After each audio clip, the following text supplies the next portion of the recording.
And we are back. Welcome to another edition of the Sports War. And we are back. We got the full crew in the house. That is what it's all about. The Yankees, out of any team in the league, are the best equipped to handle a blow like this. I think there is a higher power at play here. He's due law of averages. That dude is the ultimate scrub. It's trash. Yeah. Every person you have in there is fucking trash. Next game, you're going to see a big performance. You can see it in the end of the game, and I'm just totally stoked and excited for this. And we are back. Welcome to another edition of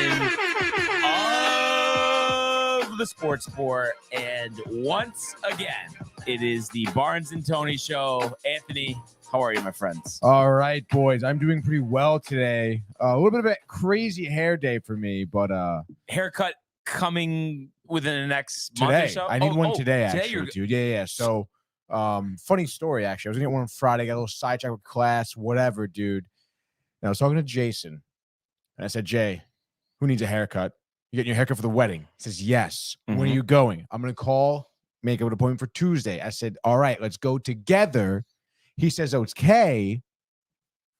And he made an appointment without me.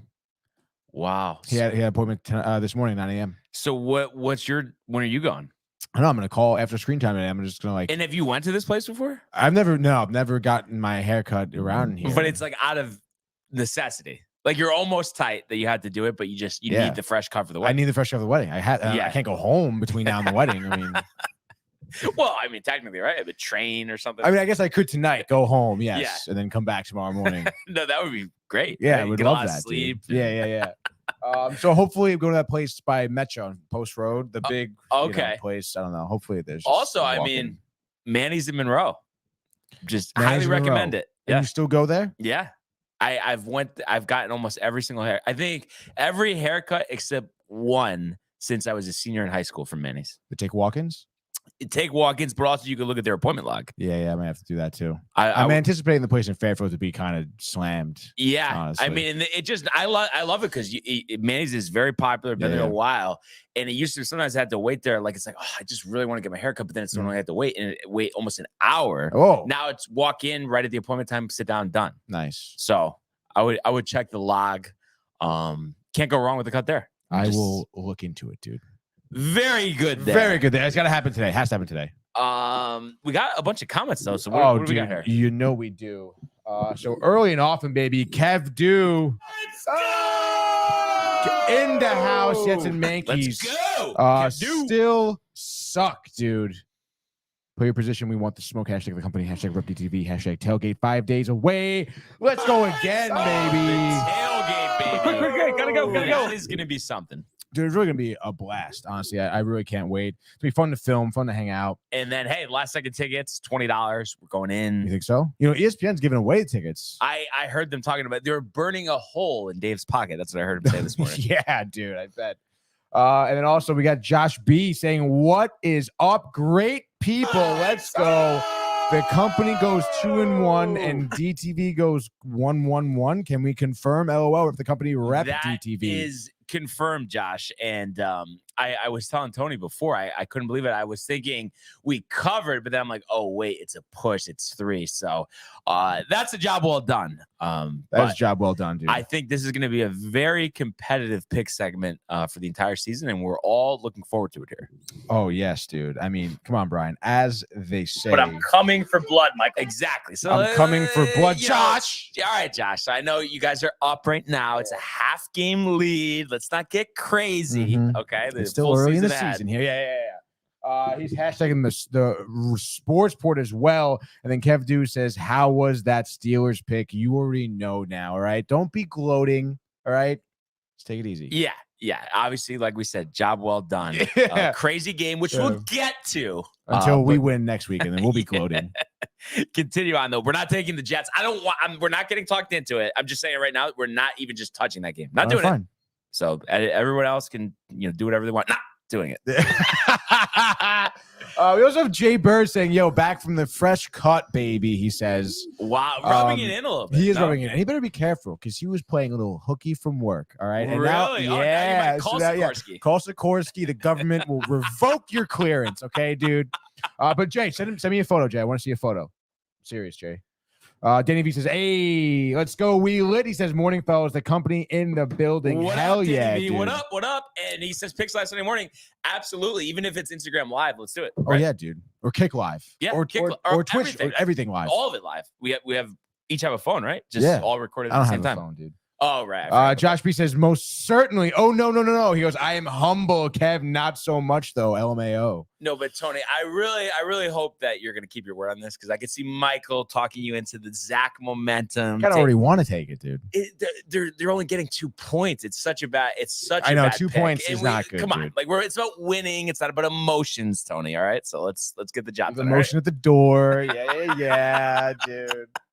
But yeah, we're gonna get into the football. I was just gonna mention, so last night, yesterday, like I was telling you, was the start of the regimen. Oh yeah, how'd we do?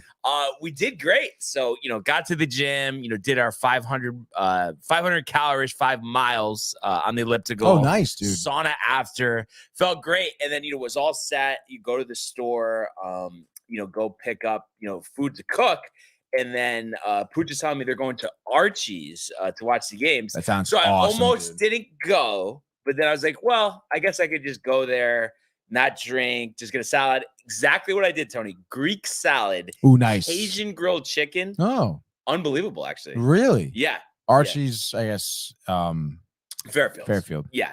That's awesome, dude. So yeah, and I one of the best I've ever had. Obviously we know the goats of Greek salad, but a tick below that, but still very good. Oh, had like the feta cheese, the pepperoncini, the olives, the pickled onions, Tony. Wow, dude, that does sound good. I But have to try that, honestly. Yeah, no, you would honestly really like it. And I know obviously you don't typically go to Archie's to get something like that. I that. can confidently say I've never got a salad there. Yeah, I don't think I had gotten a salad either. And it was weird too. I mean, I'm sure if I asked them, they could have done it, but there was no option for like a buffalo chicken salad, which I was surprised at. Oh, you would think that would be patent. Buff chick, blue cheese.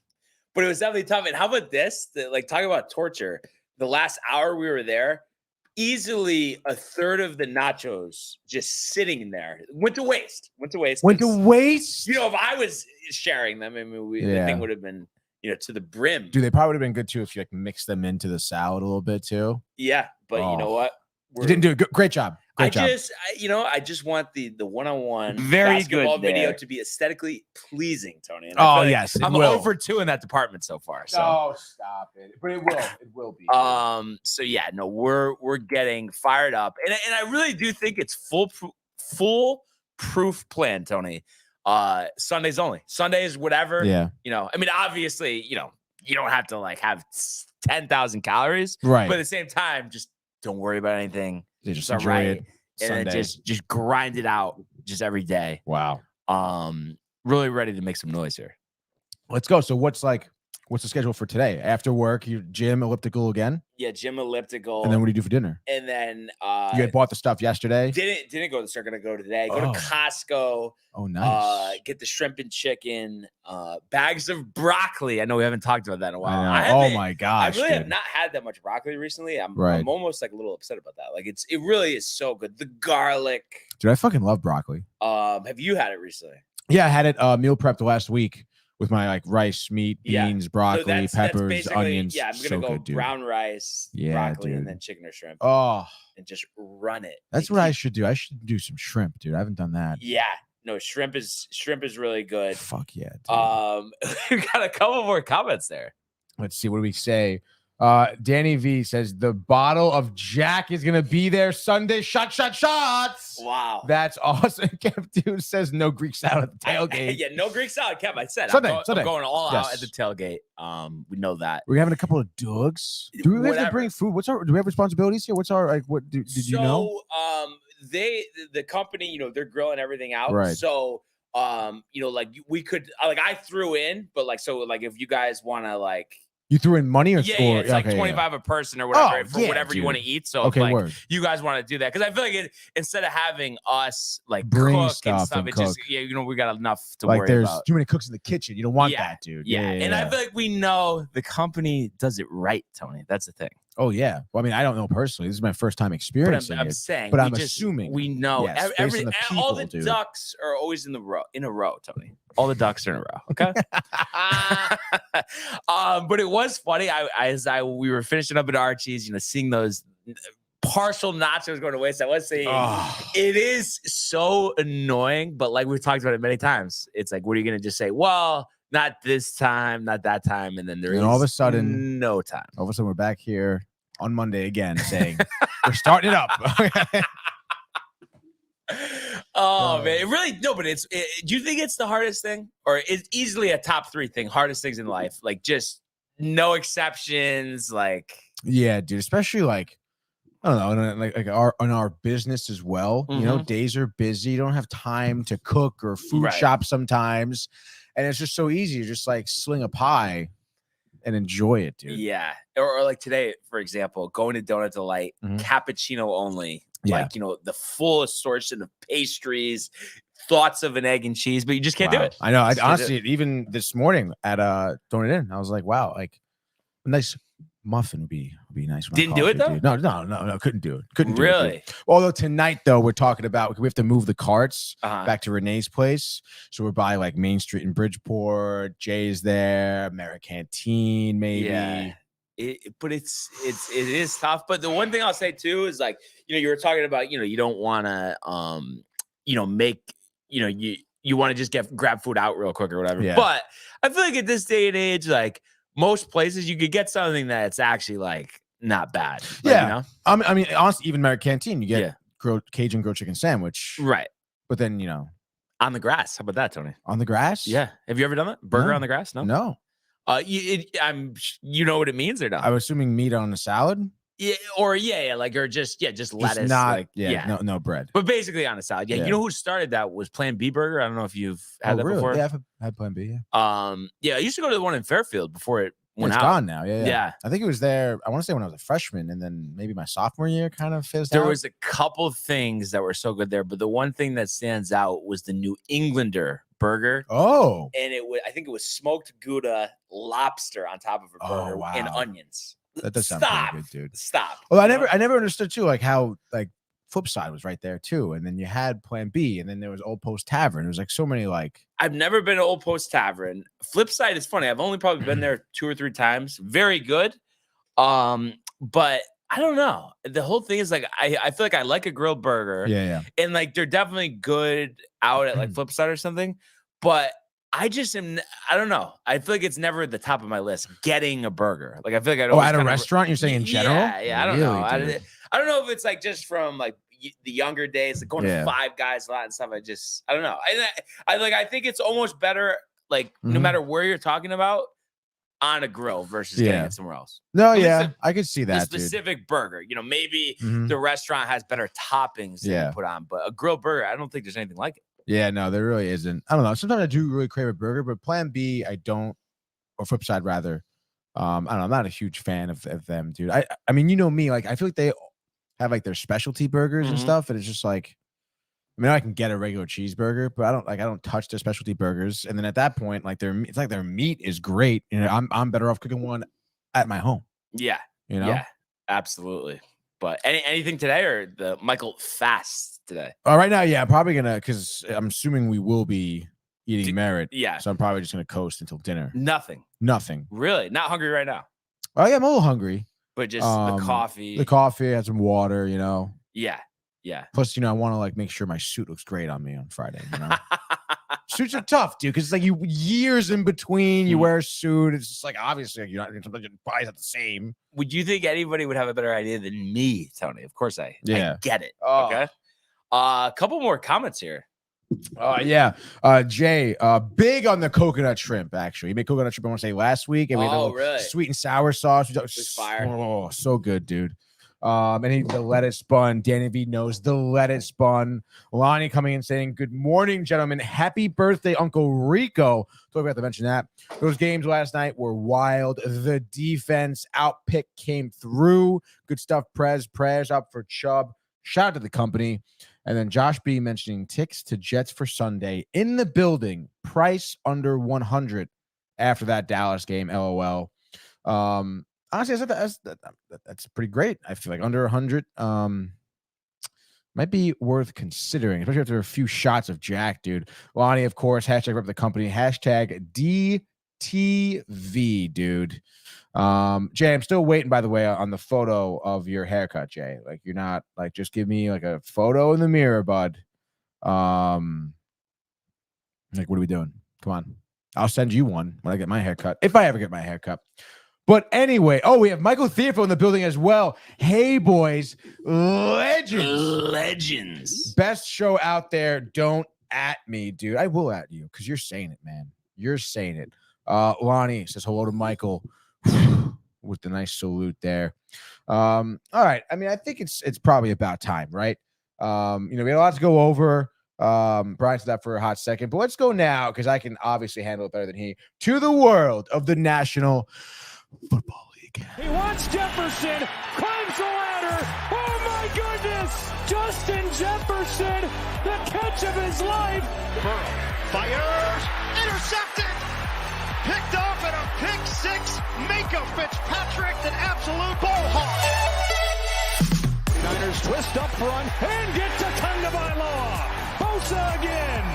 Mahomes escaping, on the move, stops, spins, flips it forward for the touchdown. Stop it. Aaron Jones, oh, what a tackle.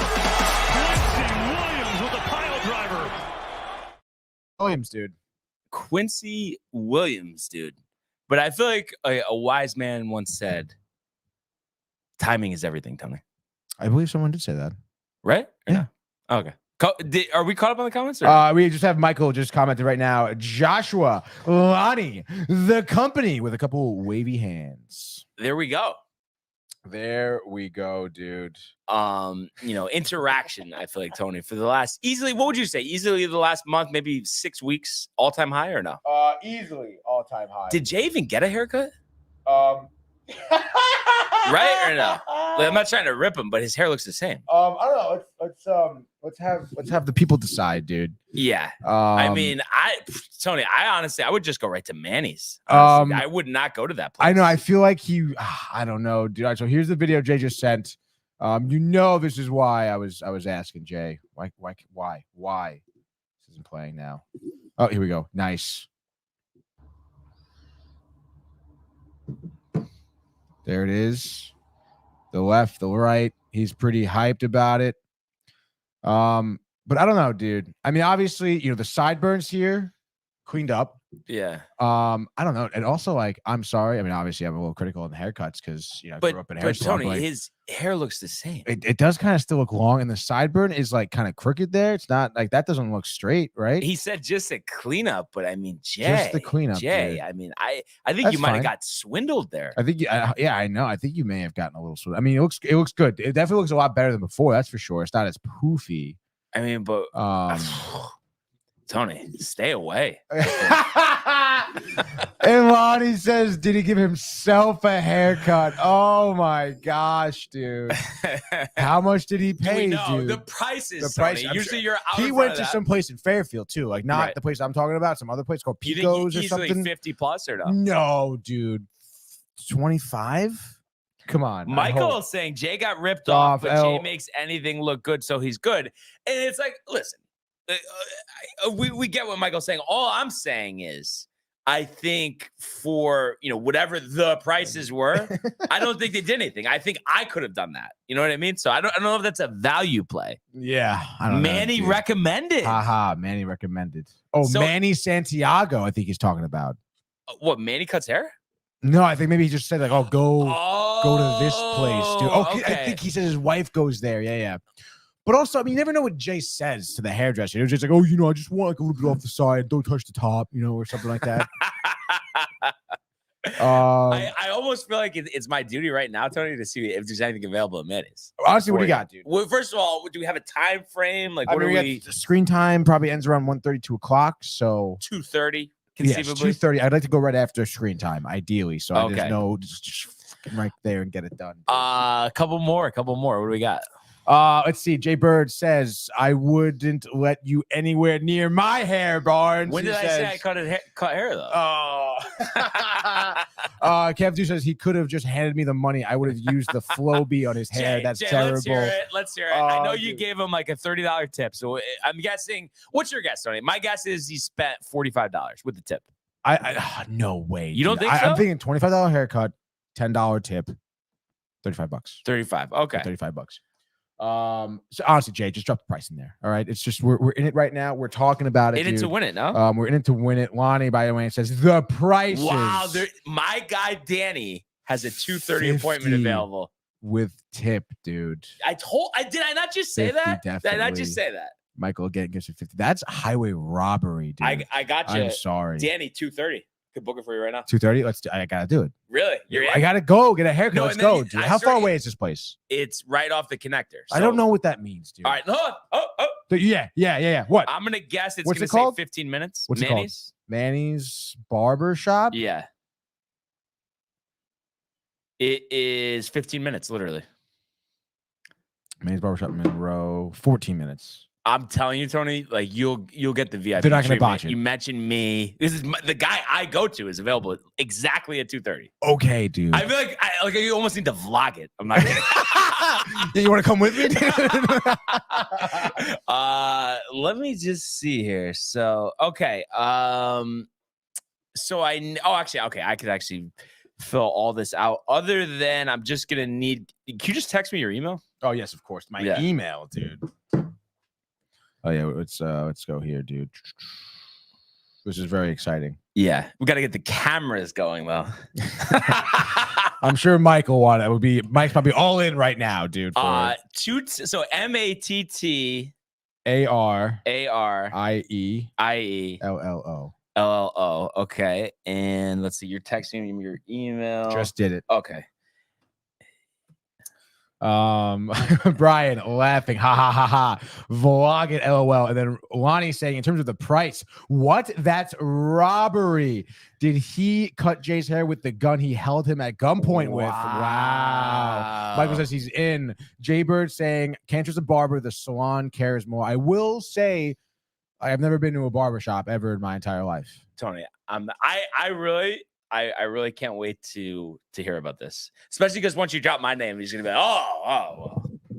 No, I totally agree, dude. But if they botch it, if it's a botch job, okay, it's gonna be so like you're not gonna hear the end of it. You just tell them exactly what you want. Don't go military. I'm not going military, dude. No high and tight over here. All right.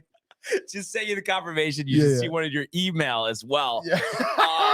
Now, did Lonnie say what he's paying for a haircut? I'm kind of curious. Like, so the haircut here is 30, and I just usually give him 40. Yeah, which I feel like is a reasonable. That is very reasonable. My mother charges 25 for a men's haircut, so it's around the same. Lonnie's saying, "What? You've never been to a barber shop in your life?" Well, Lonnie, if you listen to me, I'm sure you've heard me talk about my mother owns a hair salon. So I go to a salon to get my haircut for free by my mother, who's a wonderful woman, and it's a great spot, dude. What do you think about Michael saying his haircuts are free? When he goes to my mother, obviously she cuts his hair for free. Oh, I thought he meant he would cut your hair. No. And then Jay Bird says no barber knows what to do with curly hair. It is tough, dude. It really is tough. Lonnie still talking about Stein. I would be ashamed of you. You know what you're talking about, Lonnie. Josh B pays 40. Lonnie, I pay 30, 35. My cuts are 25. If you give your barbershop a $5 haircut, that's messed up, by the way. Michael says, I have the best stylist. And then Lonnie says, I know Mom Dukes is a salon, but come on, man, never do a barbershop in your life. I mean, why would I ever? Yeah. My mother, and if it's not if my mother's busy, I go to one of the hairdressers. I think it's just because of the situation now. The proximity is the only reason why I'm saying that it's like it's tough. But how far do you usually go in between haircuts? I mean, when I was home. Yeah. I mean, we're talking like 3 weeks. Okay, and what about now? 2 months? I mean, I haven't, probably June. Probably. Wow. Yeah, dude. So 3 months. Yeah. That's interesting. Crazy, dude. Yeah. Just try it at least once. This is what I'm going today. I'm This is usually the day, about a month exactly, almost every time. dude. Yeah. No, yeah, that's just about right. 4 weeks is typical. Yeah. Yeah. Yeah. Long hair. I don't know. It's just not for me. I think too, because like sweating and stuff, like it doesn't work with me. I know. And also it's just like, I mean, the maintenance as well, dude. Right. Like Right. you can just short hair, you can just get up and just like wet it and then let it dry and you just walk out the door. That's it. You know what else is annoying? The full beard shave. I haven't done one of those in a long time. Without an electric, like doing like the actual hand rate. razor. Yeah, I never do that, dude. That's Like so straight razor annoying. probably Dude. would be good, but I'm sure I'm sure your barbershop does that. oh right? yeah, you can. You can bring your bib, Tony. Yeah. that kind of scares me a little bit though with the straight edge. and the- Yeah. But I mean, when you're at the The right professionals, place, yeah, you know what I mean. As long as you're not, you didn't do something to somebody in the mafioso, I think you'd be okay. Yeah. Why is it though? Every movie, I feel like it's like that. Where like they pretend they're a barber. Like, how many times have we seen that, Tony? I know. It's the perfect time. The razor. Give me my money. Yeah. Well, by the way, she says Sweeney Todd your ass. What does that mean? Sweeney Todd, I don't know. I forget if it was a true story. It might have been a true story, but barber that used to kill people at the barbershop. Oh, really? I do exactly that. This is actually real. Yeah. I believe it may have been real. It may have been just like folklore. But then there's like a movie and a play about it too. Johnny Depp played him. Johnny Depp. And it's like he killed the people and then he cut them up and he served them in pies and sold the pies to people without them knowing. Okay. Yeah. That's insane. Kind of fucked up, right? Like, Yeah. what the hell, dude? Yeah. Shit, dude. But yeah, so the Demon Barber, Godfather The type Demon hit. Barber, yeah. So yeah, let's get started on the football here. So we had a doubleheader Monday night, and before I was curious if the company and the audience here could weigh in. We were just talking about this before the show. Everyone's thoughts on. I know there's one next week. I don't know if there's another one, but just the thoughts on the Monday Night Football doubleheaders. Me and Tony were talking before the show. And we think that, the way that the timing is, it's pretty poor, starting the second game about an hour after the first, that if you're going to do the doubleheader, the perfect timing situation would be 6:30 and 9:30. Mm-hmm. And back in the day, it used to be 7:30 and 10:30 the first week of the NFL season. Just from the fact that, 2 games on at once. It just Monday night feels like it's supposed to be a standalone. And you're taking something away by having them going on simultaneously. Mm-hmm. What do we have a comment here? We have one comment already. Right. But I'm company, I'm DTV, and I was just referring to, you guys watching right here, right? I mean, that's what I meant. And we're all family. And he says, I know what you mean. I guess he's referring to the broadcast. I love it, but yes, it should be a 6:30 start and a 9:30 start. The splits are poor, dude. Splits are poor. Or 9 p.m. Yeah, because then you push it kind of late a little bit. Witching hour simultaneously is fine. But would you rather just have the one game?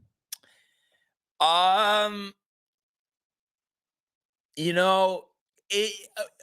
guess I'm going to say yes, just because I feel like then you can kind of, of course, stuff surprises you, like Aaron Rodgers, all the Jets games that are supposed to be on TVs this year. He's not on, prime time, and he's not going to play.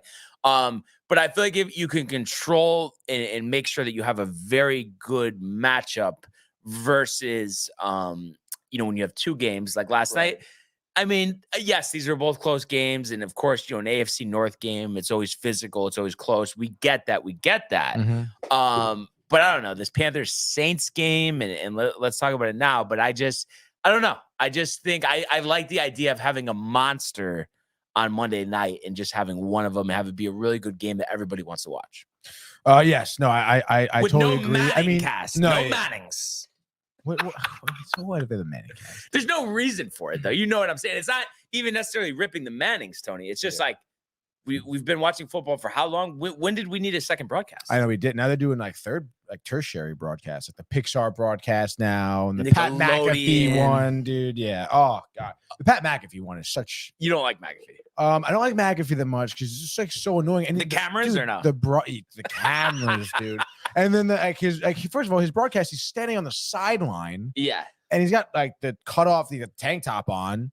Like, all right, I get it, the black tank top, and then he's just like bullshitting about random shit. He's with like 4 of the dudes. It's just like not even watching the game, and it's just like I can't do it, dude. Yeah, I get you.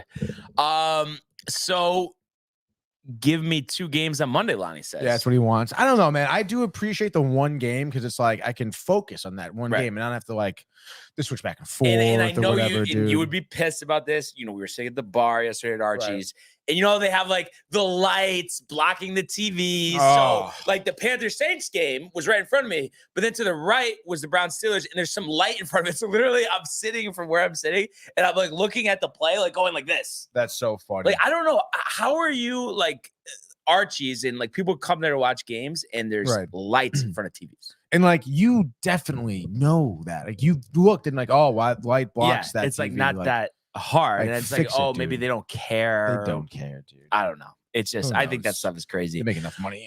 Fairfield. But to the game here, it was a back and forth, lower scoring game, which actually went under the total, which I believe was 39.5 at 37 here. Saints winning 20-17. So we got the scoring going in the first quarter. About halfway through, former Bears kicker Eddie Pinheiro hitting a 52-yarder to bring Carolina up 3-0. And then new Saints kicker Blake Grupe, a 28-yard field goal, tying the game at 3. He also had a 23-yard field goal there in the second quarter to make it 6-3. And then we were on to the third quarter, yet another field goal from Pinheiro from 54 to tie the game at 6. Saints go ahead on a Tony Jones Jr. touchdown run, and this was after Jamal Williams left the game with injury. Kamara still serving the suspension, so Jones was left to handle the running back duties himself, and obviously you have Taysom Hill as that kind of quarterback, running back, wide receiver role. So 13-6 in favor of the Saints here. Pinheiro from 36 yards, making it 13-9, which was interesting. You know, they had driven down the length of the field, had a bad third down play, so wanted to ensure they get some points, but the defense doesn't do the job here. A 6-play, 79-yard drive capped off by Tony Jones Jr. again to make it 20-9.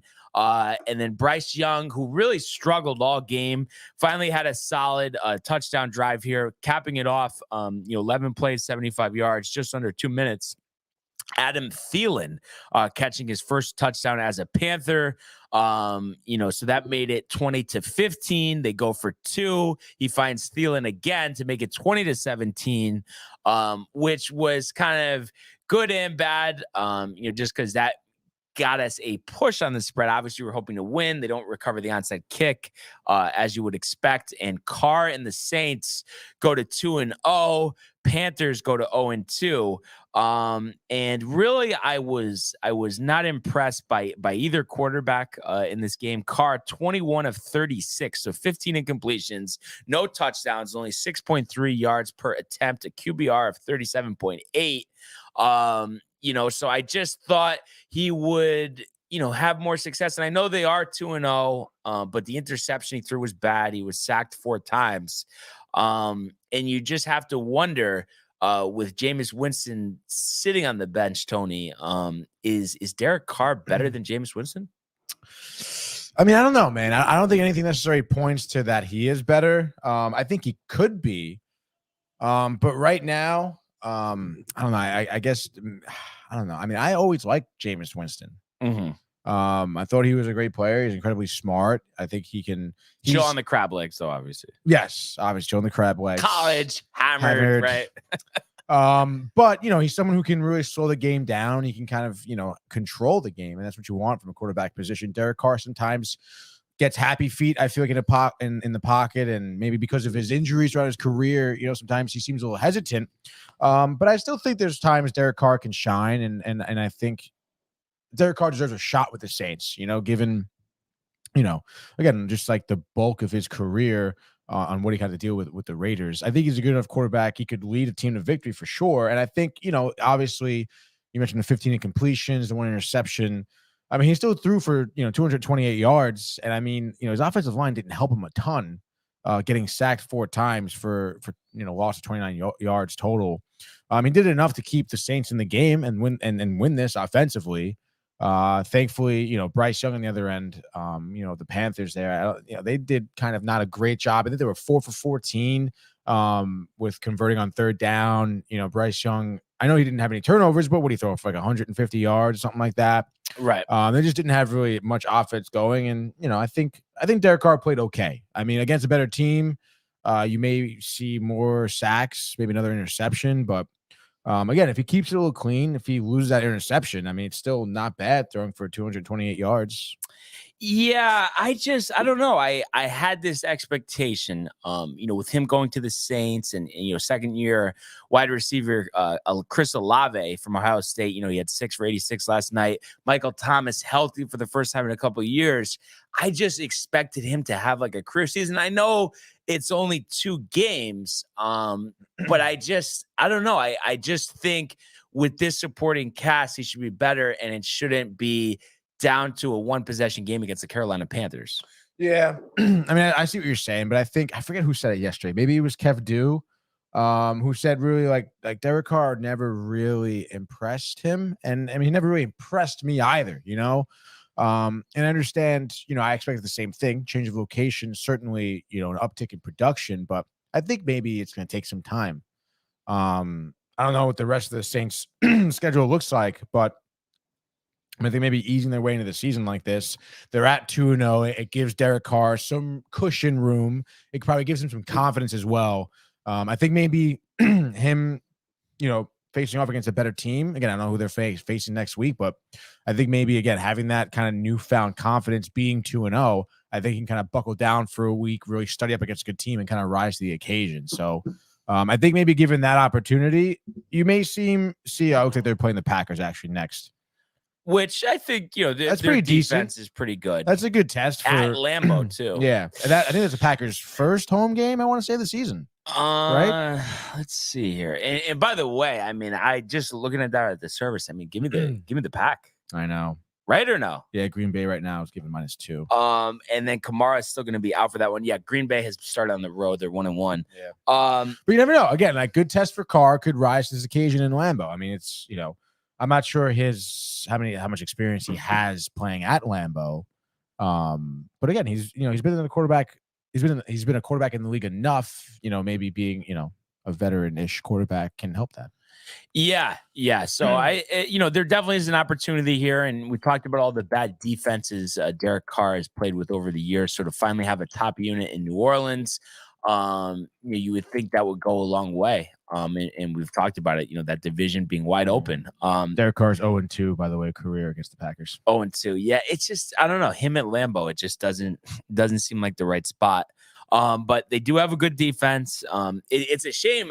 I think Kamara will really help once he comes back. And we have this Jamal Williams injury. Tony Jones had a great game last night, scoring those couple touchdowns.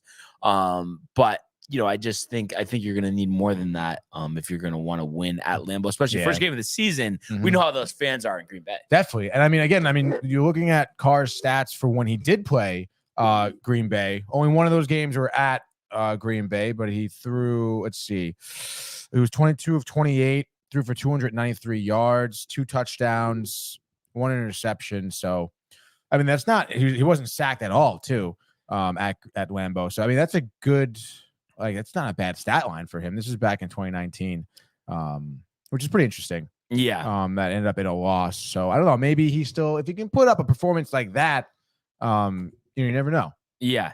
So it'll be interesting to see how that NFC South plays out. And 3 of the teams are 2-0. You got New Orleans, the Falcons, and the Buccaneers. And the only team that's 0-2 is Carolina Panthers, with first overall draft pick Bryce Young, who had a big run of 26 yards that looked pretty good last night. He was 22 of 33, only 153 yards and only 4.6 yards per attempt.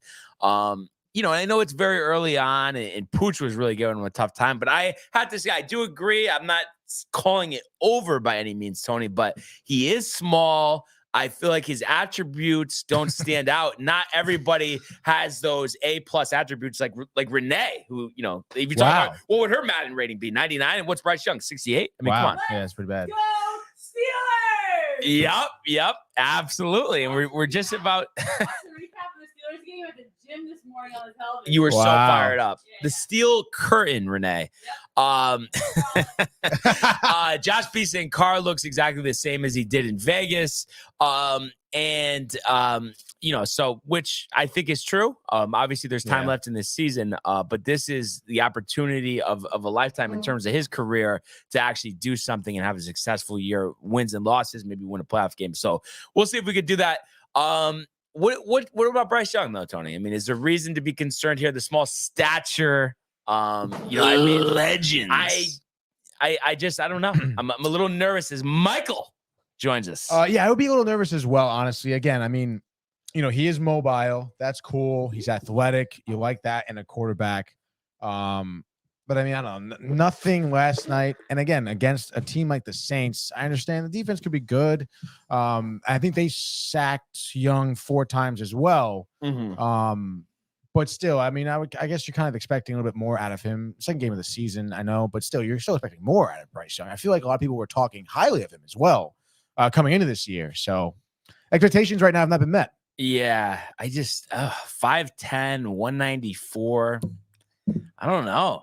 I mean, you might as well put me in there, dude. Seriously though, and I know it's like it's not all about like the combine and measurables, Tony, but I don't know, for some reason, a little bit.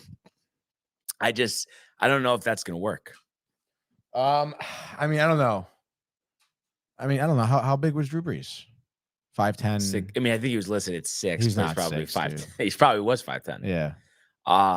So that'll be an interesting situation. I mean, obviously his coach Frank Reich was a former quarterback himself, so I think the hope there in Carolina is that he can get the tutelage that he needs to succeed in the NFL. He's obviously only 22 years old and he's only had 2 starts. Throwing interceptions. Who fumbled? Right? Wasn't there a fumble for the Panthers? I was recall a fumble recovery. Maybe it was a receiver that was popped, right? And then didn't the Saints pick it up or something? Pull out the box score. So Bryce Young did fumble it. Oh, Bryce Young fumbled it. Yeah. Sacked 4 times. So Carolina, I mean, it's not like, they're expected to make the playoffs, but obviously you start 0-2, you got to go to Seattle next week. And then you're home to the Vikings, at the Lions, at the Dolphins. So this could be a tough start, for the Panthers. And I think the whole thing in this season, they're not focused on the wins and losses, but after trading up in the draft for Bryce Young, the whole priority is to feel really confident in that quarterback position by the end of the year and really add some pieces around him. They already started that with Jonathan Mingo from Ole Miss in the second round that Riley was talking about yesterday. So see Thielen more of a veteran. So I wouldn't be surprised if they brought in, kind of a more dominant receiver there in the offseason, but obviously long way in between now and then. Do you like Thielen? I felt like he, at this point in his career, he's kind of like a red zone guy, and he doesn't offer much yards after the catch. And I don't know. I think he would be more suitable on a team that's supposed to compete. I feel like in Carolina, I mean, sure, he can like mentor Bingo, but I don't know. It just Mingo. Yeah, I know. I just said Bingo. Yes, Tony, you got me. Okay. Okay. Anyway, second game. We mentioned that we had the Pittsburgh Steelers hosting the Cleveland Browns, and what a wacky, but yet kind of typical for what we've seen over the years of an AFC North matchup. 9 seconds into the game, Alex Highsmith with a ball. He had a pick six, 30 yards. But the ball must have been tipped 3 times. Yeah, probably. I think it was tipped once by his teammate, once by the Browns receiver, and then obviously him catching it and going the distance. So that made it 7-0 Steelers. Dustin Hopkins the new Browns kicker here, 43 yards, made it 7-3 Steelers. And then Jerome Ford caught a 3-yard pass from Deshaun Watson, making it 11-7, and he also ran into 2. Chris Boswell hit a 52-yard field goal. And it's amazing. Not that long ago, a 50-yard field goal had never been made in Heinz Field, and we had 3 of them last night, which is kind of interesting. That is. And then the Steelers, who really struggled all game on offense, hit a big play about a little more than halfway through the second quarter. George Pickens, 71 yards from Kenny Pickett. That was huge. So that made it 16-11. They try for a 2-point conversion run. They don't get it. And then Hopkins, with 22 seconds left in the second quarter, cuts the deficit to 16-14. And then Chris Boswell, third quarter, opening drive, they go 9 plays, 44 yards, another 50-yard field goal. So Pittsburgh leading 19-14. And then the Browns get a long run by Jerome Ford. I believe it was 70 yards, ruled out at the 1-yard line.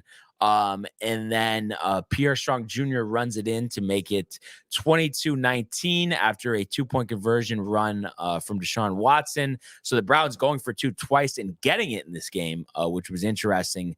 And then how about this? The fourth quarter, we talked about an old, AFC North matchup here. The Pittsburgh Steelers get -7 yards of total offense, but end up winning this game after TJ Watt takes a fumble return 16 yards to the house to make it 26-22. And the Steelers, even their record here at 1-1, despite really, a poor, offensive performance here. But we know, the steel curtain, that's always been their calling card. And they have some impressive streaks going. I think this was their 19th straight home Monday Night Football game and like the 20th straight AFC North home game. Like they these certain things that the Steelers, no matter how the cast of characters changes, they seem to win in this game. But going away from the Steelers for a second here, a huge injury. Nick Chubb, was running it, and they've already declared him out for the season. The same leg that he had hurt 8 years ago. So bad they couldn't show the replay. Yeah. But Michael, the whole thing is here, I feel like this day and age, can we really, with Rodgers, preparing to return from his Achilles later this year, can we really rule out Chubb coming back and being Why is he going to come back? What do you mean? Why not, Michael? No, I'm just kidding. No, you're talking about Nick Chubb or you're talking about Rodgers? Chubb. Oh, yeah. He's just not, it's not going to be the same, dude. It's just no way. Same knee. Yeah. It's like one of those things like T-Mac. All these, like T-Mac said, I just actually watched the saddest interview with him. And he talked about in 2008 when they got Ron Artest, Yao was healthy, Skip, Shane Battier, that whole team. Mm-hmm. Guess what? He was hurt. And guess what? One day he couldn't even go like this, he said, and extend his leg out. Mm-hmm. Went to the doctor, told him you have no cartilage. He got the surgery, and he knew he was never going to be that guy again. Like it's him saying this and doing it and like being like, I was here. Right. And then now I was here, and I knew that I'll never get there again. I remember that T-Mac. I was so sad, but that's what's gonna happen with this dude. That's sad. What if he does the crazy. Dolphins? The Dolphin stuff, dude. Yeah, what about the Dolphins? Dolphin healing? Yes, that'll work. Yeah. Doesn't look like he's gonna go that route. He's not. Why not? Aaron. Aaron's coming back for the playoffs. Barnes. Interesting. He's so angry. Man, I don't think he will. Well, I mean, listen. I think the proof is in the pudding at the end of the day. Yeah, I mean we're 1-1 at 500, and all we need to do is get another win here, and we're 2-0 in the division. And I don't know if you were listening. Talking Jets now? Yeah. Before you walked in, but I was telling Tony, because we have our picks, against the company. No matter what, you guys are going to pick with the heart. I know. There's no Jets. I know. Pick. There should be. Which is smart. I'll agree. I don't like that. Watch the game. I don't like it. I would pick the I don't Jets, like it. but I mean that's just +2 is just not enough juice. I don't care. I'll take it. +2 is like you might as well be -2, basically. What if it's +6.5 by come like I don't know? It's not Friday. going to be, but If it was +7, I would do it. +7. But it's not going to be. It It's could not going be. to go up 5. I'll make a few calls. We got a couple comments here. Yeah, we got a couple comments here. Let's see. Lonnie loves the Mingo, dude. The Browns had 153 more yards than the Steelers and lost. That was a dirty hit on Chubb, he says. I mean, it kind of seemed like the guy was falling. I don't know. I don't know how you guys feel about it. You know, I know Minka, he's always kind of laid those type of hits, so I wouldn't be surprised. But it happened so quick, it's hard to say. Minka Fitzpatrick. Does he always lay dirty hits? I mean, I think he's gotten fined before. Oh, Yeah. no, dude. That's fucked up. Donna Barnaby saying, I agree with all your comments, Brian. Reminds me of all the Yankees problems. And I know somewhere Josh B and Bobby are saying, don't get him started on the Yankees. Oh, my God. But I know where you're coming from, Mom. Yeah. And then Jay Bird says, Dolphin noises will help him. Gotta feel the frequencies, Michael. Michael's feeling the frequencies right now, if you can see behind me. And you know, 27 years old. I think there's a chance, Tony. I don't know what you think. I don't think it's like we could just say like that's it. Like there definitely is a chance the way modern medicine has come. Yeah, I mean, if Aaron Rodgers at fucking 39, 40, whatever can so and he's recovered from it before. Is that a good thing? Bad? Right? Anyway, if Aaron Rodgers at his age can come back from an Achilles tear, I mean, I don't see why this kid can't come back. Yeah. Right? How old is he? 29? 27. 27. Dude, come on. So that's He'll interesting. be back. Yeah, Josh B. Oh boy, here we go. No Yankee talk today, says Kev Do. Why is hello B's mom? Please don't get him started. There is going to be a little Yankee talk, but as we know, you know, the fall, I mean, we're still football centric here. But anyway, Tony, kind of, you know, wrapping up this game, concern, I would think for both teams. I mean, Kenny Pickett looks terrible. Joker was texting me about it all morning. And I was telling him, listen, I know it's bad, but he's not worse than Zach Wilson. I mean, I guess so if you want to talk about it like that, but he is still pretty bad. I mean, there was that one play to Pickens where Pickens was wide open over the middle of the field. Yeah. Where he hit him, and it was great. And honestly, like Pickett even got hit. Like he threw it with traffic in his face, which is good. He stepped up and threw it. That's great. A little glimpse right there. But I mean, other than that, dude, I mean, he's underthrowing people, overthrowing people, throwing the ball behind people. I mean, his accuracy was definitely a concern last night. I mean, they only got 9 first downs, I believe, the whole game. -7 in the fourth. -7 in the fourth. So I mean, it's like, you know, you weren't able to convert on third down. You weren't doing really anything to get 10 yards. Quarterback rating of 12. Horrible. And then something else that I was going to mention About Pickett? Yeah, totally forgot now though. Doesn't matter. You just weren't. Oh, they only they only called 50 plays on offense. Right. Like that's crazy, dude. Like you just were totally inefficient.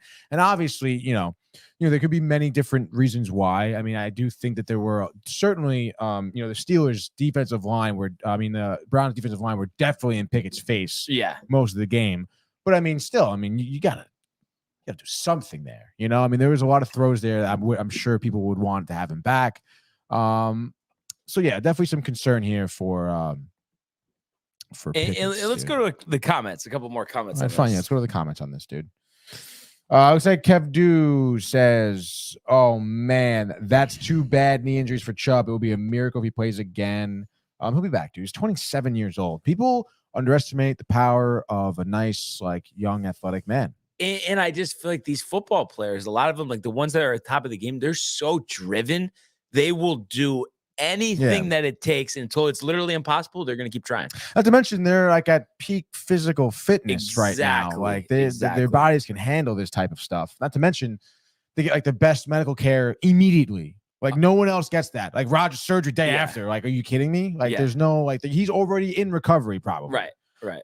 Jay Bird says Wise Why no is one crucifying Pickett? Question. Well, the I think thing people is, are I mean, they are. crucifying Yeah, him, right? exactly, Jay. They are. We just, we don't live in Pittsburgh, so like it's not firsthand. But I told you what Chokery was saying, and I think any football fan could see. I mean, there's really parallels between the Steelers and the Jets because you feel like the Steelers with Pickens, and some of the other skill position players they have, like they could have a pretty good offense, and you just think, wow, if there was a veteran quarterback in there to make the throws.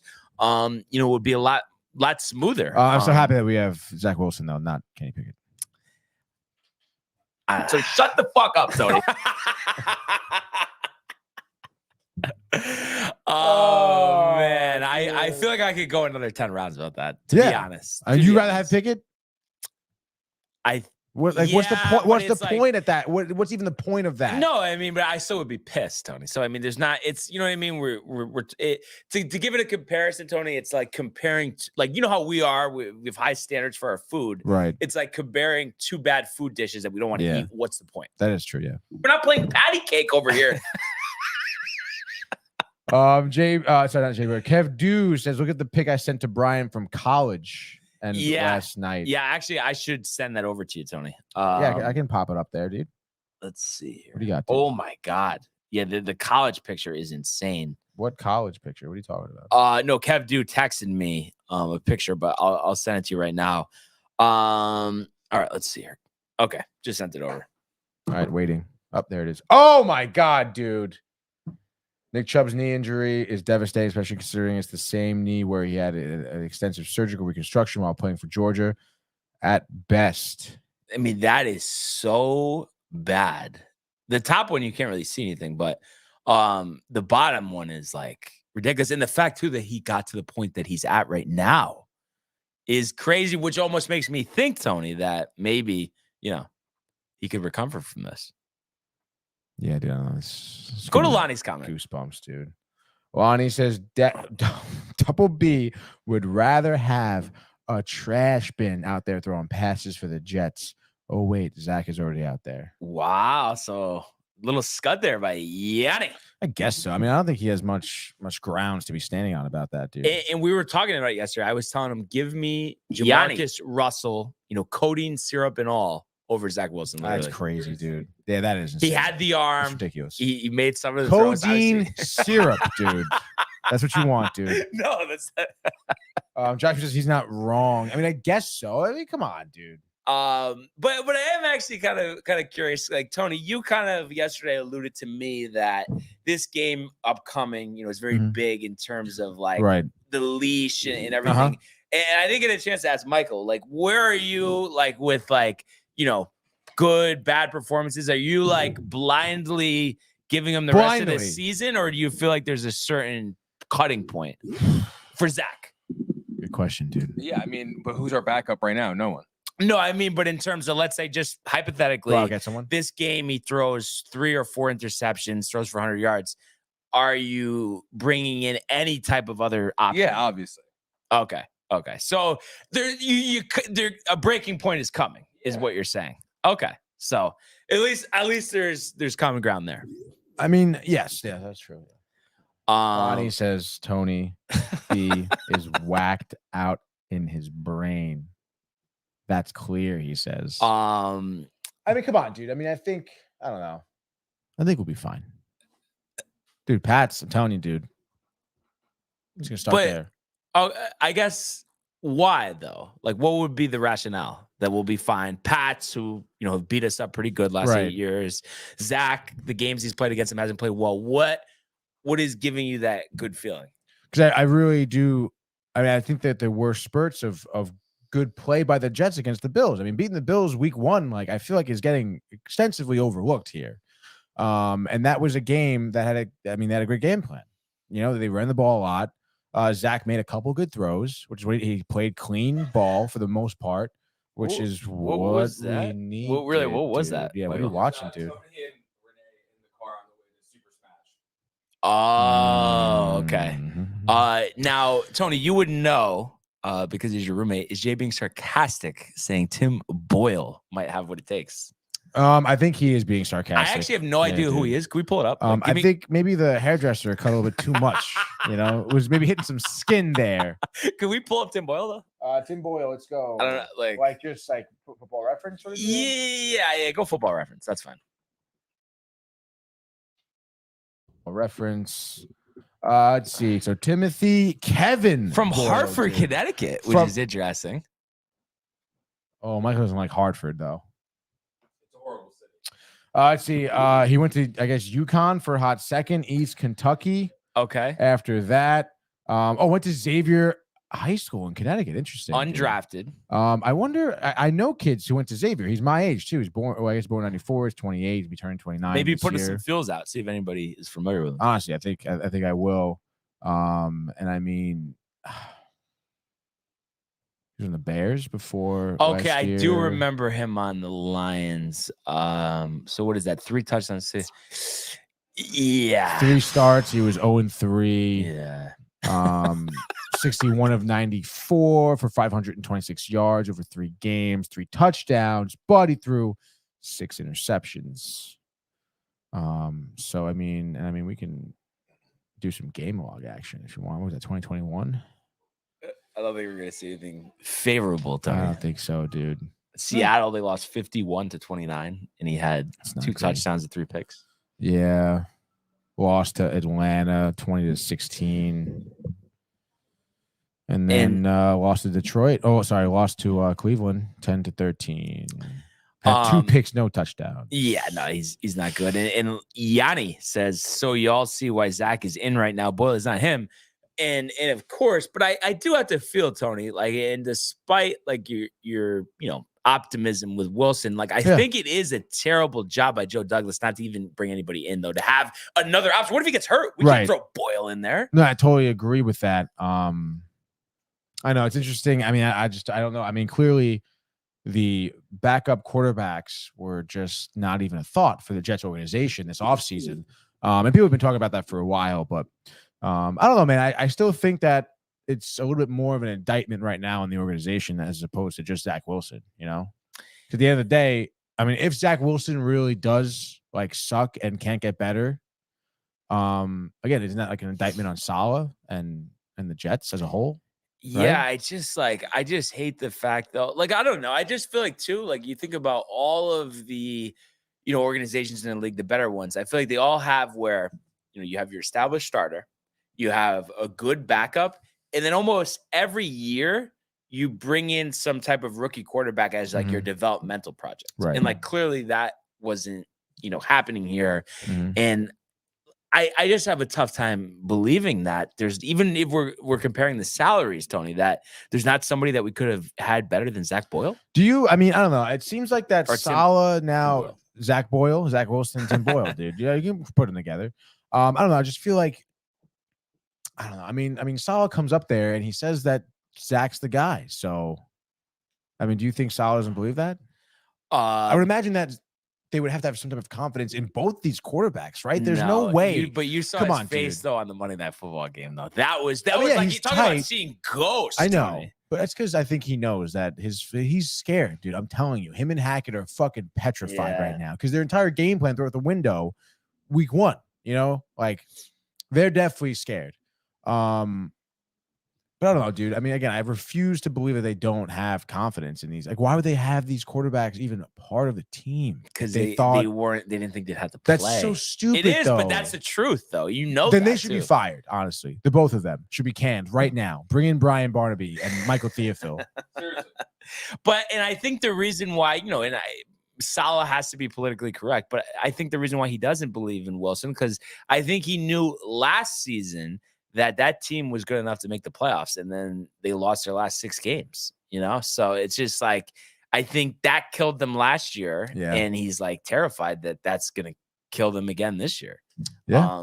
And now you've really put yourself in a predicament. You got the Chiefs coming up after this week. Like you have to beat the Patriots. Like you do have to.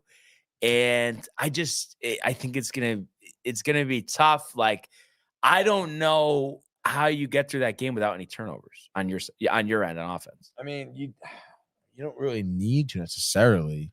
I mean, I don't know, dude. I think that this is a game. I mean, rightfully so. I mean, you're supposed to have the best defense in the league here. Yeah. I mean, after week 2, it doesn't really necessarily look like that.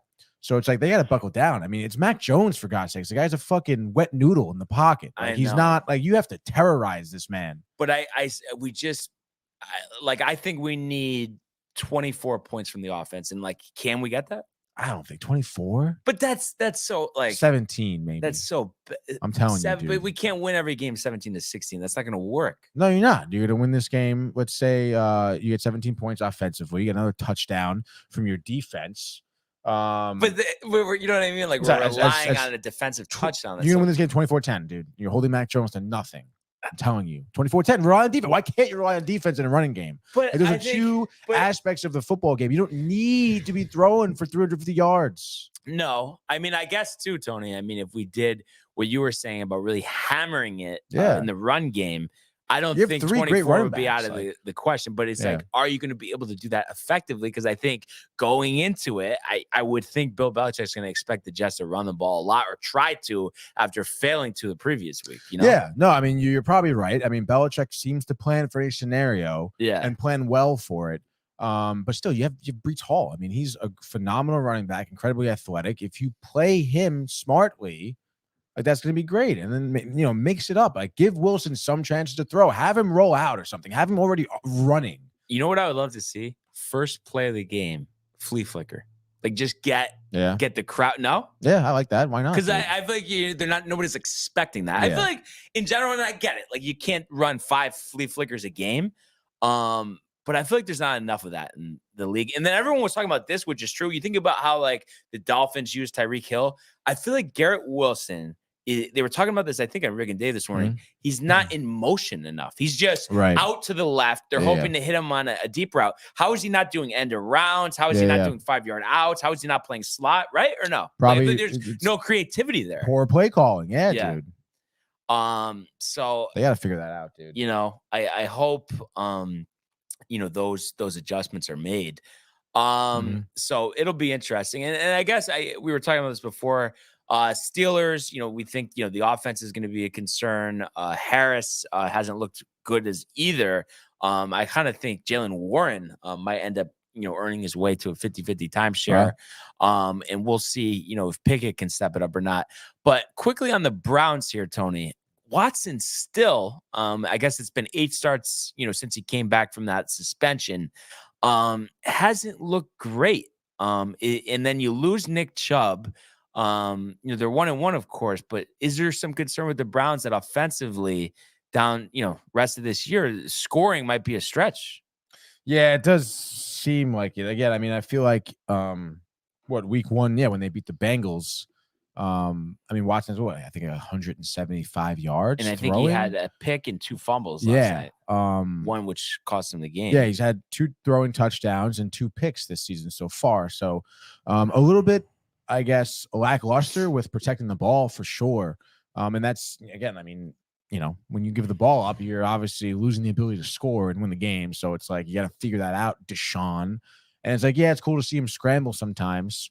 But again, he seems to be a little bit too reckless and not making quick decisions, like smart, quick decisions. Right. It's a shame because at one point, they said he was the next Michael Vick. Yeah. But is he going to figure it out this season? I mean, it's certainly going to be a little bit tougher now with losing Nick Chubb. Yeah. Ford had that 69-yard run, but it's like, is he going to be able to sustain that? We'll see. Yeah. I mean, again, I think Deshaun Watson, he's one of those quarterbacks that, again, a couple of years ago, he had the ability to run. He was a great mobile quarterback, and then he had the ability to throw efficiently. Clearly, he hasn't really found that yet again. But I mean, if he does, then yeah. And I feel give him a couple games. I think with Nick Chubb honestly out, I think the Browns are going to be forced to lean on him more. So I think it'll give him more opportunity to prove himself. And I can see him with more reps and a couple more games under his belt. Like, he'll start throwing for like over 330 yards. Yeah. Right. I mean, they gave him all that guaranteed money. Yeah. I mean, this is the time. Yeah. And I think Kevin Stefanski's on the hot seat. Last year was not a good year. There were some expectations. Matthew joining us saying, "Oh yeah, Brian. Oh yeah, Brian Watson stinks. What's up, boy?" Poor Matthew. All he wanted to do last night was play Mario Kart. That is so dude. funny. Oh Yeah. my god, you guys want to just play kart? How about a little kart? Why was everyone tight on kart? What was that? Everyone was tight on cars that we were Doing the stream. Smash Bros online, dude. Yeah.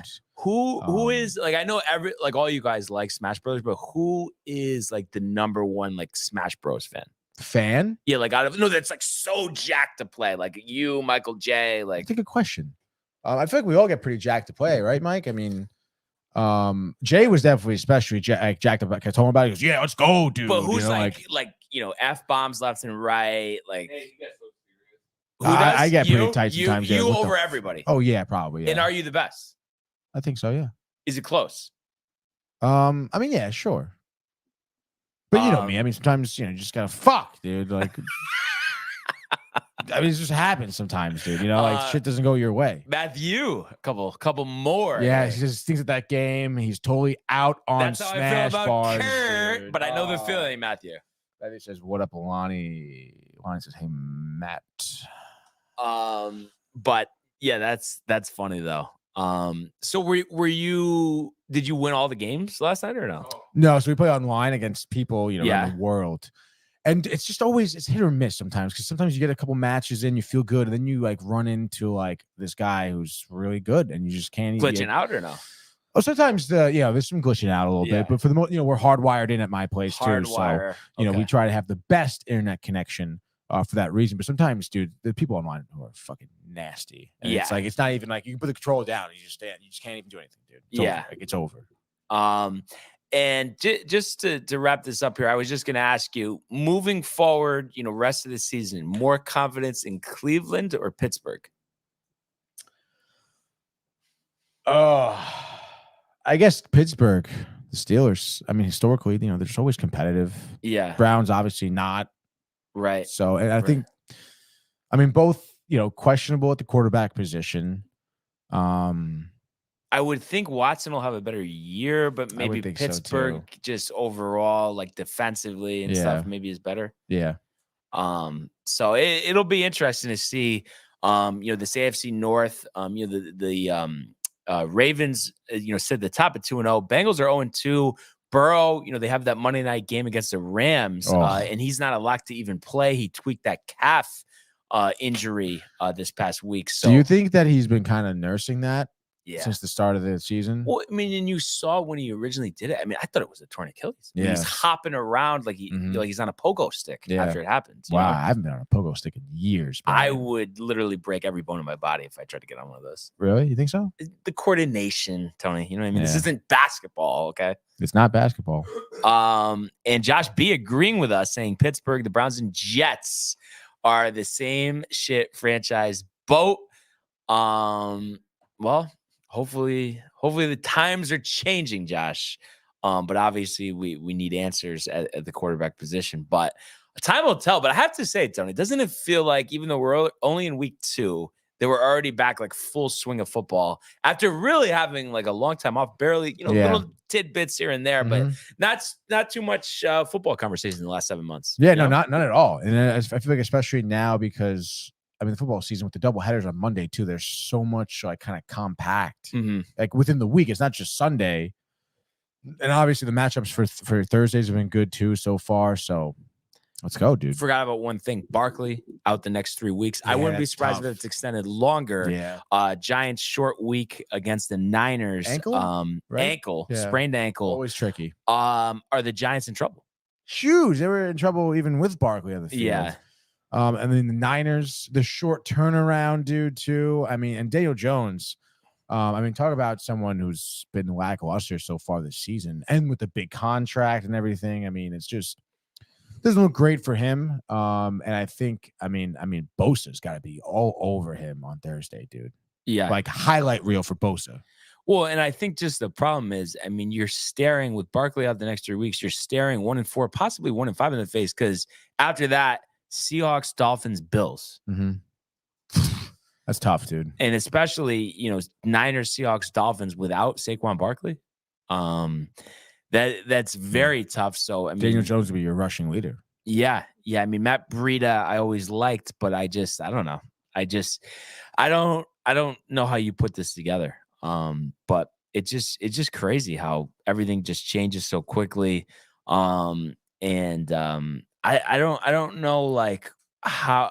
I mean, I guess it's like the Giants. I mean, to win, at San Francisco this week on Thursday. I mean, short week. I mean, I feel like they would literally have to score multiple either defensive or special teams touchdowns. I feel like that's the only way. Oh yeah, literally. Like Um, there's no and honestly, I mean that's not really gonna happen probably. 10.5-point dogs before the Barkley news came out, and I think the line. Okay, it's still 10.5. And then the total set at 45. I think that's an under. I know 45 is not a big total, but I don't know how the Giants score more than like 10 to 13 points. I don't know. But I feel like the Niners can score 35. No, you don't think so? I don't know. I could just see them running the ball a lot, eating clock. You know, true. they definitely have the capability, but short week too. I mean, we don't usually. I know last week was a little more higher scoring, but we don't usually see, really high scoring Thursday night football games. I could see Purdy really opening it up, dude. Yeah, like just sending that ball down the field. Ayuk. Yeah, and then Ayuk. It is amazing how. I mean, this is really their time. The 49ers, especially Purdy on that rookie deal. Derek Ho checking in saying hi there. Hello, Derek Ho's corner.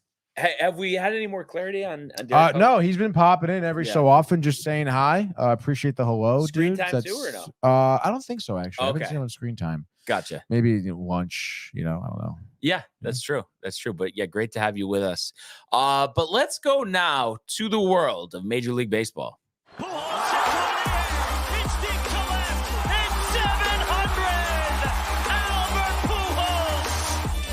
What a play! Stop it, Skip! And Alonso cracks one of the Mets win the ball game! Out of sight! And it works at 100 miles an hour. 14 strikeout. Drove deep to left field. There it goes! See ya! All right. Tony's Christmas. Yankees off yesterday, so give me something on Butto. Yeah, dude. I mean, Jose Butto, probably like one of the best outings he's had as a Met here. 6 innings last night. Only gave up 4 hits, 1 earned run, 1 walk, 6 Ks. A big reason why the Mets were led to a 2-1 victory, dude. That's right, against the Miami Marlins here in Miami. I know it's very exciting stuff. A 2-1 game. But I guess it was pretty exciting there because Jeff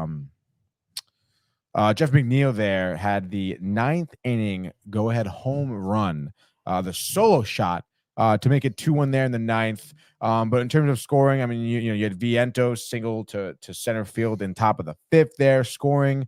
Mauricio, bottom of the 5th there. Wendell grounded out into a double play. And Sanchez was able to score off of that play. That was the 1 earned run by Butto. But 6 innings from him, and you got 3 perfect innings basically from your bullpen, which I feel like I haven't said in weeks. Grant Hartwick being one of them, 1 inning, 1 hit, 1 K. Bickford, 1 inning unscathed, and Ottavino with 2 Ks there in the bottom of the 9th to shut out the 11 Marlins. saves. I didn't know he had 11 saves. I know, pretty good. He's been going to, he was the secondary save guy, behind David. But then once David got traded, he was kind of the main guy now, and Drew Smith took a little bit of that secondary. And David, oh my! I mean, probably a really good thing you made that trade, dude. Honestly, I mean, I kind of feel bad for him. Yeah. I mean, he did good, I suppose, last night. But I mean, if you're looking at his stats now, just as a Marlin, what's his ERA? 10? As a Marlin, yeah, right, quite literally. Let's see, stats with Miami. His ERA is a 7. So, I know it's not great. And I mean, with the Mets, it was a 2.07. Yeah. So I mean, it really is crazy that change of scenery, what that did to him. And this is over 17 games so far. I mean, it's just terrible, dude. 16.2 innings, has 22 Ks, but again, I guess just give up 20 hits, 12 earned runs. Only 4 saves too since he's been there. 3 blown saves. I just feel like I just feel like he's had this throughout his entire career where he is overall a solid pitcher, but it's almost like Chapman, but in a different way, where instead of walks, it's hits and stuff, home runs, where he just loses it for an extended period of time. Yeah. I mean, it's just crazy that it happened right after they traded him. Right. That's what's just crazy about it to me. So like, I know going into it when they traded them, you were talking like that you'd want to bring him back this offseason. Has that changed because of these struggles, or is it dependent on the contract? I mean, again, if his value should be kind of low, I would take a flyer on him out of the bullpen. Yeah. If it's a 1-year deal, what would you max out the salary at? Oh gosh, I don't know. Like as cheap as possible, I guess. So you're like, thinking you're going to get him for like $2 million. Yeah. And if he wants 8, you're saying see ya? 8 is no way, dude. Yeah.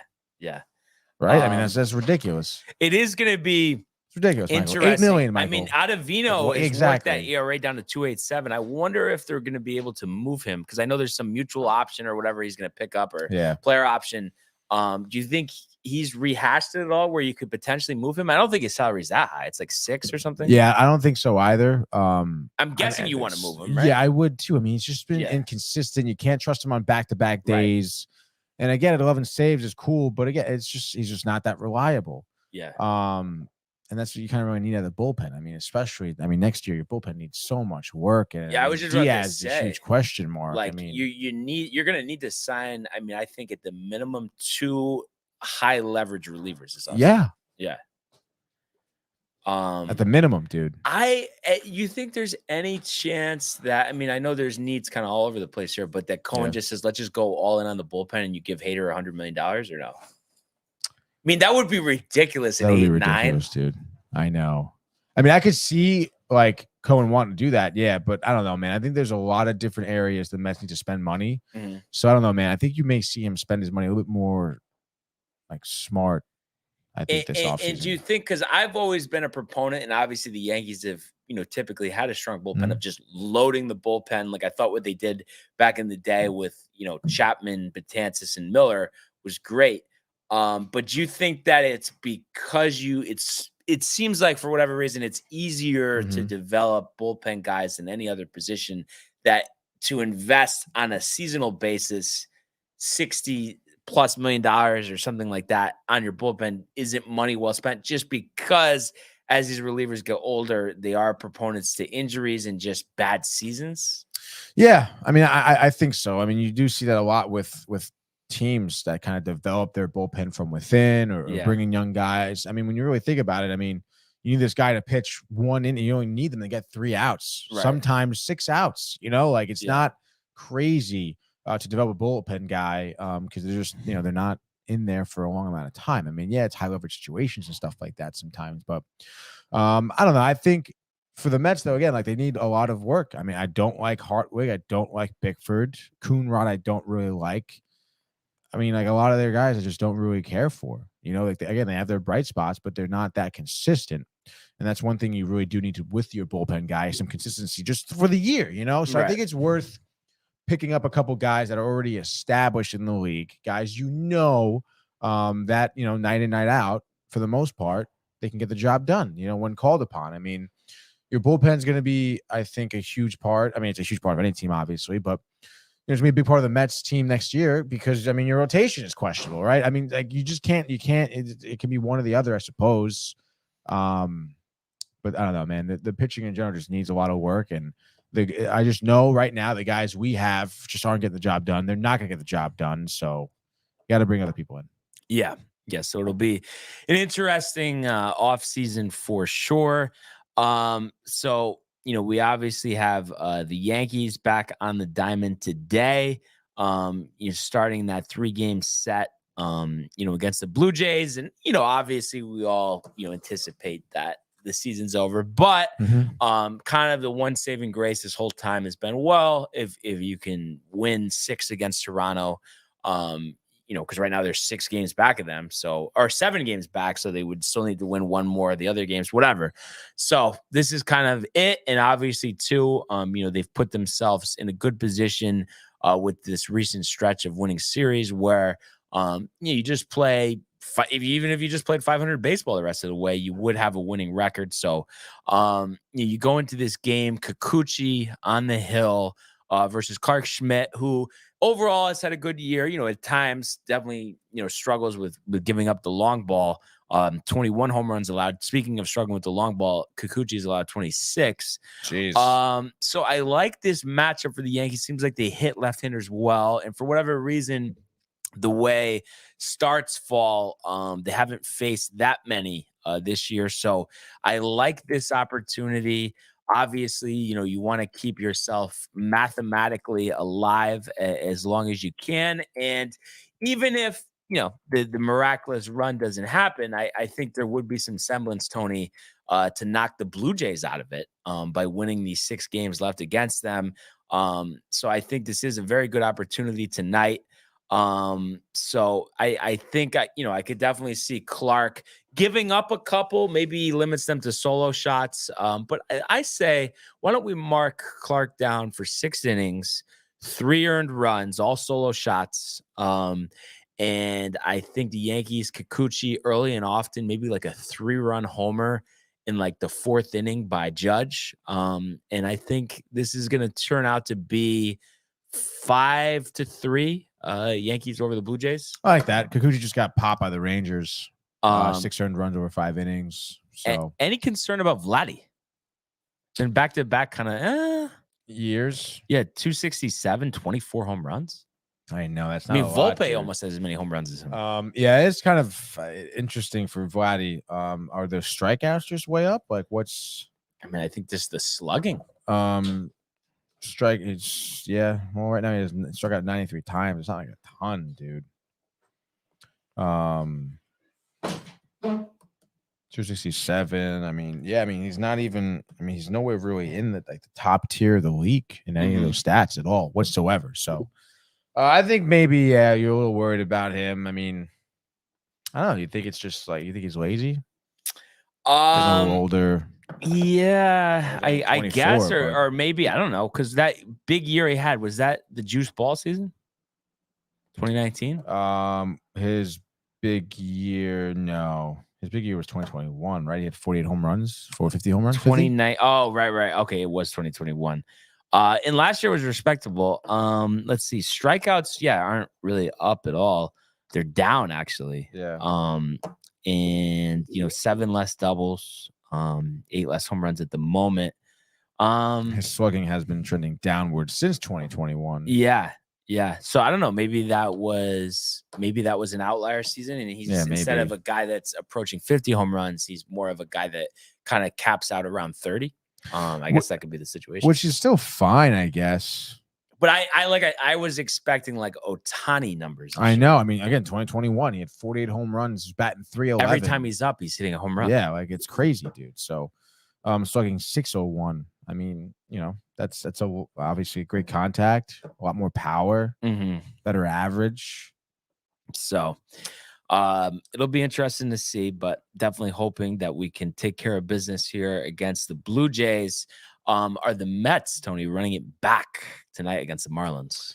Yeah, I'll say sure. You had Joey Lucchesi out there again on the mound for the Mets. I do appreciate giving him some looks here at the starting rotation, or at least for now anyway.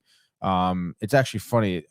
They're talking about the last time he starts. His stats for this season professionally, up in the Mets organization, 3.0, 2.83 ERA. Over 35 innings pitched.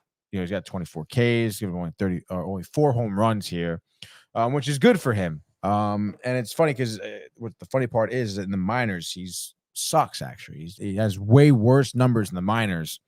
And you look at his last few starts, I should say. Arizona is probably the best start I've ever seen him have for the Mets. 7 innings pitched, 5 hits, no earned runs, 3 walks. Not a strikeout guy, but does force a lot of flyouts and groundouts. It seems like his mixing of pitches was very efficient against Diamondbacks. Right. And I think, I understand the Diamondbacks are struggling to high hell right now, but I think through the Marlins lineup, you got to expect something a little bit along the same lines. His last 2 starts, he's given up no earned runs. So that's great, dude. Hopefully he continues that tonight. You would expect him to maybe a solo shot. So I'll give him 6 innings, 1 earned run, maybe like 5 or 6 Ks, 3 hits, couple of walks, keeping it pretty minimum. And hopefully, again, like I've been saying, seems like every other night it's the Mets night for offense. So last night they scored 2 runs. Let's say everyone's hot on the Mets lineup. They score 8 runs. There Mets you go. win 8-2. Let's go, baby. Let's go. All right. So for number two, Tony, I'm gonna take the Dodgers. They don't even have an announced starter. But Detroit is in town, and that usually sets up nicely for a win. So I think, throw a middle reliever out there, do a bullpen game, and I think it still results in the Dodgers easily taking care of the Tigers. I mean, let's call it 7-1 just to be, on the conservative side. I like that. My next pick here. Interesting, dude. See with the Red Sox, Tyler Hook. I think you Tyler Hook. I think you almost see that on purpose, Tony. Oh yeah, maybe sometimes. Yeah, sometimes. So anyway, I don't know, dude. I just feel like Nathan Eovaldi has been kind of good. Yeah, it's kind of crazy. I know. I still think he sucks though, and like if he was pitching in the playoffs, I think the Rangers are gonna collapse, not make the playoffs. But if he does get into the playoffs, and I know, yes, Boston, he pitched well, whatever, that World Series time, but I think that's an outlier. I think you put him in a wild card series, hammered, Tony. No? Yeah, I can see that, dude. Oh man, dude. Slim pickings here. Patrick Corbin? No, dude. I know dude. How about the Braves? I think they're on like a 6-game losing streak right now. Wow. 5-game losing streak, maybe? Yeah. I mean, they won the division, they don't care. So do I want to take them? I know it's just like these garbage freaking Astros and Orioles here. All right. Let's just buckle down here, and yeah, give me the Diamondbacks actually here. They are hosting the Giants, and Zach Gallen had one of his worst starts of his season against the Mets. His last outing, that was the 7-1 Joey Lucchesi win. Where he pitched 5 innings, 8 hits, 6 earned runs, only 4 Ks. And that was right after pitching a complete game shutout against the Cubs, where the Giants won 1-0. So I think give me a bounce back outing here against Alex Cobb, who I feel like his last start wasn't so good. San Diego, 6 innings, 4 earned runs, not great. So yeah, give me Zach Gallen, bounce back win, 7 innings, 1 earned run. Diamondbacks from this one. I'll say 3-1. Like it. Love it. And I love the Mariners over the A's. Luis Castillo, stop it. And Kev saying the Yankees and the Mets still suck as much as the Cowboys. And it's like, Kev, I mean, I know you don't like the Cowboys, but they are 2-0 and look like they're going to have a pretty good year. Yankees and the Mets outside looking in, right? I mean, that's for sure, dude. We'll see what happens. And yes, we know down the stretch, count on a Dak pick and Dallas not making it back to the Super Bowl. But for my last pick, like I said, yeah, Mariners, I think Castillo, I mean, with ease, Tony. I mean, they're in this wild card race here. Give him 12 strikeouts over 7 innings, 3 hits, no earned runs. Yeah, let's go, right? No? Yeah, let's go, dude. Mariners 10-1. Easily, dude. Speaking of 10-1 here, we have Blake Snell on the mound for the Padres, future New York Met, possibly, dude. His last 2 starts were absolutely dominant. Shut the door completely on the Dodgers. 6 innings, no earned runs, dude. No home runs. 8 Ks against Houston before that over 6 innings. Both resulted in wins. He's won 4 straight starts here. He's actually having a great stretch down the season. And I think he's going to make absolute light work of the Colorado Rockies. I mean, we could be talking 7 innings, striking out 11 no earned runs there. So give me the Padres winning this one 3-0. Wow. And you're going to open the bag for Snell, huh? I think I would a little bit. Yeah. I think resurgent, dude. He's on a roll, man. Wow. This is going to be interesting. They need it. Also, I may even look into Sonny Gray. I know you said don't do it, but I mean, I'm pretty sure he has like a 2 ERA right now. No concerns about the New York struggles. I know different park, different organization. A couple of years later, I think kind of maybe reinvented himself, went out, found himself, can come back and handle the media. Mm-hmm. I mean, you need it, dude. And then Kev saying, who have they beat? The Cowboys? I mean, they beat the Jets, Kev, right? And the Giants. The Giants. Dominated.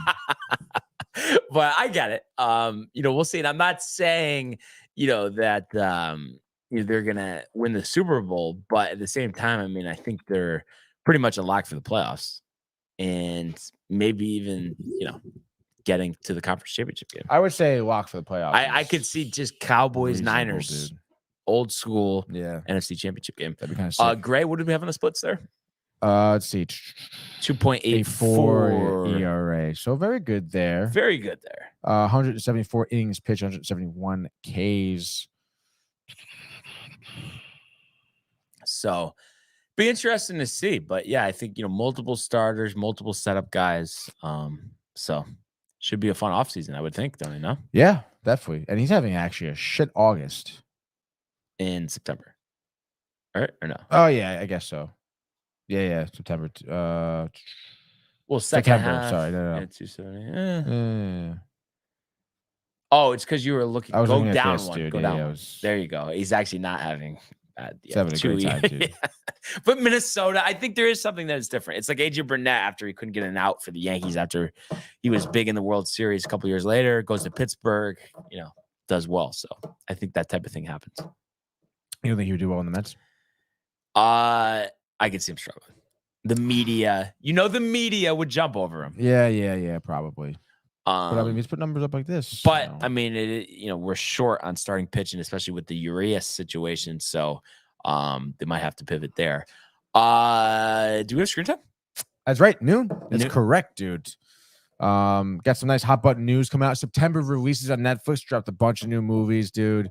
So we're pretty stoked to go over that. It's gonna be fun. Let's go. Yeah, Let's go. dude. So high noon or noon teen, you like to say?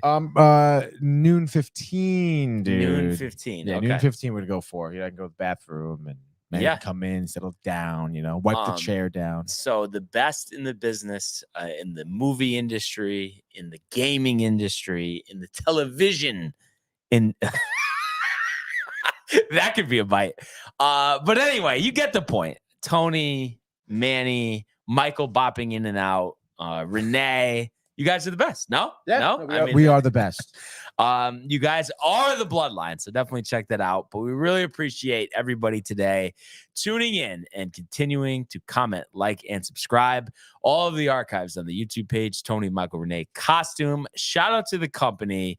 Check out the merch, downtimetv.com. Want everybody to enjoy the day, enjoy the games. Let's go Yankees. Let's go Mets. And we will see you mañana. Hey guys, Tony here from Downtime TV checking in. I want to thank all our fans out there who's been liking, subscribing, sharing our content. You guys are the best. You guys are our bloodline. You make us love what we do. Thanks again.